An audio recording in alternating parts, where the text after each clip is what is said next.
Hari ini kita akan belajar mengenai peluang kejadian majemuk. Sebelum kita bahas peluang kejadian majemuk, like dan subscribe video ini. Langsung saja peluang kejadian majemuk. Yang pertama kita akan membahas mengenai peluang gabungan dua kejadian.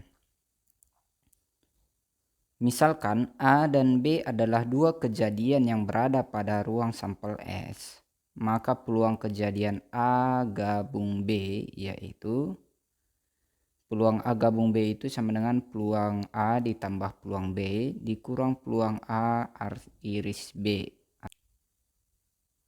Contoh, sebuah dadu sisi 6 dilempar sekali. Berapakah peluang kejadian munculnya mata dadu angka genap atau angka prima? Nah, dari contoh ini kita akan melihat bahwasanya yang pertama kita akan melihat munculnya mata dadu angka genap atau angka prima. Berarti ada dua kejadian ya. Kejadian munculnya mata dadu angka genap dan kejadian munculnya mata dadu angka prima. Penyelesaian NS-nya itu ruang sampelnya itu sebuah dadu sisi 6 dilempar sekali. Ini sebuah dadu ya, sisi 6 dilempar sekali, berarti NS-nya itu mulai adalah 1, 2, 3, 4, 5, 6. Jadi NS-nya itu 6. Ini sisi mata dadunya ya. Sisi mata dadu itu kan ada 6 ya. Mulai dari 1, 2, 3, 4, 5, dan 6. Misalkan A kejadian muncul mata dadu genap dan B kejadian muncul angka prima. Maka A itu kan kejadian muncul mata dadu genap. Berarti NA-nya itu yang genap dari sini berapa aja nih? 2, 4, 6. 2, 4, 6. Ini ada 3 ya. 1, 2, 3. Ada 3. Maka peluang A-nya itu 3/6. Kan peluang itu NA per NS. Berarti 3 dibagi 6. 3/6. NB itu kejadian muncul angka prima. Kita lihat angka primanya itu 2, 3, 5 ya. 2, 3, 5. Ini sama dengan 3 juga. Ada 1, 2, 3 anggotanya. Maka peluang B sama dengan 3/6. 3 NB per NS nya. Berarti 3/6. NA iris B. Nah, ini kita lihat nih. Ini NA, ini NB. Kita lihat ada enggak anggotanya yang sama. Itulah NA iris B. Ini di NA ada 2, di NB ada 2. Berarti NA iris B itu adalah 2. Maka banyak anggotanya ini sama dengan 1 ya. 1. Cuman angka 2 saja. Maka peluang NA iris B itu sama dengan 1/6. Berarti 1 dibagi 6 ini. 1/6. Oke, maka kita dapat peluang A gabung B itu sama dengan, ini kan peluang A. Peluang A-nya itu 3/6.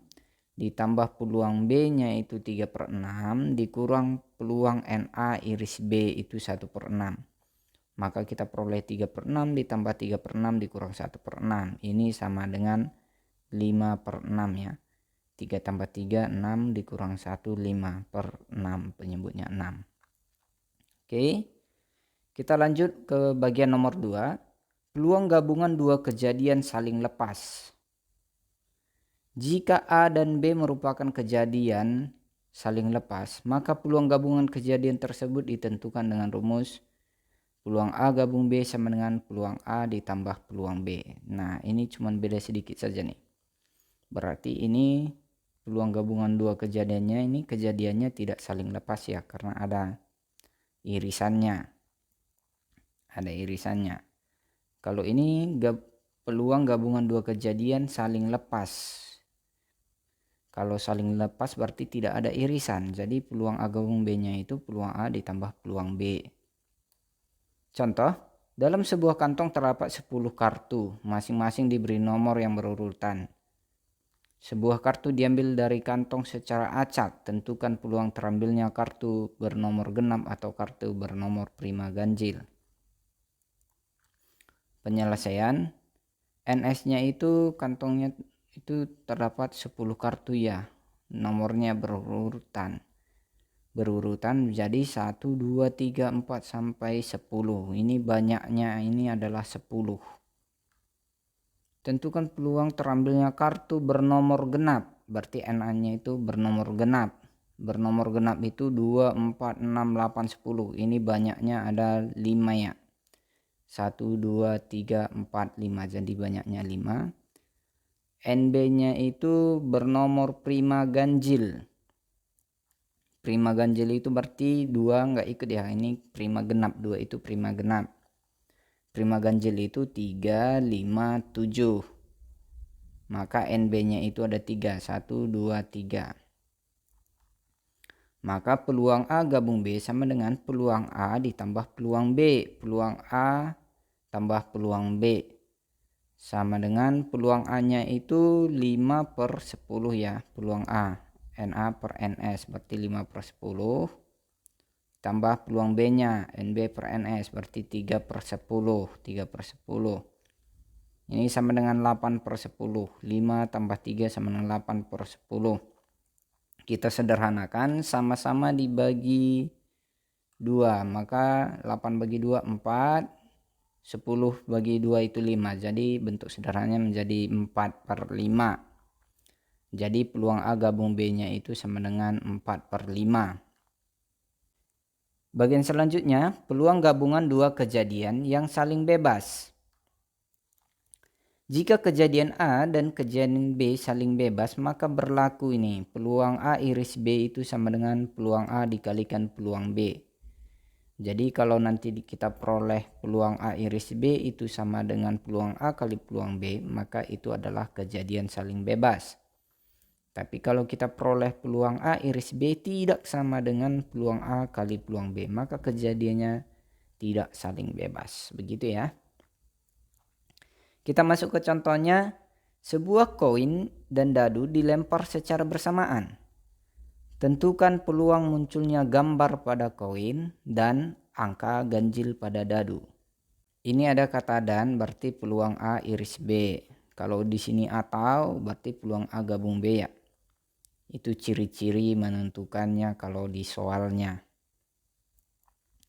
Penyelesaian. Misalkan A merupakan munculnya gambar pada koin dan B merupakan munculnya angka ganjil pada dadu. Maka NA itu sama dengan 1 ya, karena gambar pada koin itu 1. Maka peluang A-nya itu 1/2. Kenapa 2? NS-nya itu 2 angka, dan kalau koin itu kan terdiri dari angka dan gambar, jadi ada 2. Maka peluang A-nya itu 1/2. NB itu angka ganjil pada dadu, berarti 1 3 5, berarti NB-nya ini ada 3. 1 2 3, ada banyak 3 anggotanya. Maka peluang B sama dengan 3/6. Kenapa per 6? Karena NS pada sebuah dadu itu adalah 6, berarti 3/6. Ini kita sederhanakan jadi 1/2 ya, sama-sama kita bagi 3. Munculnya gambar pada koin dan munculnya angka ganjil pada dadu adalah kejadian saling bebas. Peluang A iris B itu sama dengan setengah kali setengah. Peluang A kali peluang B. Peluang A-nya setengah, peluang B-nya setengah. Jadi kita kalikan menjadi 1/4. Oke. Peluang kejadian bersyarat. Peluang kejadian A dengan syarat kejadian B terjadi terlebih dahulu ditentukan dengan aturan ini ya. Peluang A dengan syarat kejadian B terjadi terlebih dahulu itu sama peluang A iris B dibagi dengan peluang B, di mana peluang B-nya itu tidak sama dengan 0. Peluang kejadian B dengan syarat kejadian A terjadi terlebih dahulu ditentukan dengan aturan ini. Peluang B dengan syarat kejadian A terjadi terlebih dahulu sama dengan peluang A iris B dikurang peluang A, di mana peluang A itu tidak sama dengan 0. Kita masuk ke contoh ya. Dalam sebuah kotak terdapat 6 bola merah dan 4 bola putih. Jika sebuah bola diambil dalam kotak itu berturut-turut sebanyak 2 kali tanpa pengembalian, tentukan peluang terambilnya keduanya bola merah. Penyelesaian. Terdapat 6 bola merah dan 4 bola putih ya di dalam kotaknya. Misalkan A kejadian bola pertama, tadi 2 kali pengambilan ya. Kejadian A kejadian bola pertama merah. Maka peluang A itu sama dengan NA per NS. Yang merah di sini ada 6 bola. Berarti NS-nya itu ada berapa bola semua? 6 tambah 4 10. Berarti NA itu 6 per NS-nya itu 10. 6 tambah 4 10 ya. Ini kita sederhanakan sama dengan sama-sama dibagi 2, 6 bagi 2 3, 10 bagi 2 5, sama dengan 3 per 5. Misalkan B kejadian bola kedua merah. Tadi ini A ini kejadian bola pertama diambil merah, ini B ini kejadian bola kedua diambil merah juga. Jadi terdapat, tadi kan sudah diambil 1 bola ya, ini tinggal 6. Jadi tinggal 5 ya, karena sudah diambil 1 nih. Berarti tinggal 5 bola merah dan 4 bola putih. Sehingga peluang B dengan kejadian A sudah terjadi. Maka ini peluang B dengan kejadian A sudah terjadi sama dengan N B dengan A sudah terjadi per NS. Itu sama dengan tinggal ini 5 per totalnya 5 tambah 4 per 9. Berarti 5 per 9 nih. Peluang bola pertama merah dan bola kedua merah, peluang A iris B itu sama dengan, ini kan peluang B dengan A terlebih dahulu terjadi itu sama dengan peluang A iris B per peluang A ya. Nah maka kita dapat peluang A iris B sama dengan peluang A kita kalikan ke sini. Peluang B di mana A terjadi terlebih dahulu. Itu sama dengan peluang A tadi kita peroleh 3 per 5 dikali 5 per 9 nih, 5 per 9. Ini sama dengan 3 kali 5 15, 5 kali 9 45. Kita sama-sama bagi 15, 1 per 3. Oke, ini ada soal latihan. Bisa kalian kerjakan dan tulis jawabannya di kolom komentar supaya bisa kita periksa bersama. Sekian dan terima kasih. Sampai ketemu di video berikutnya.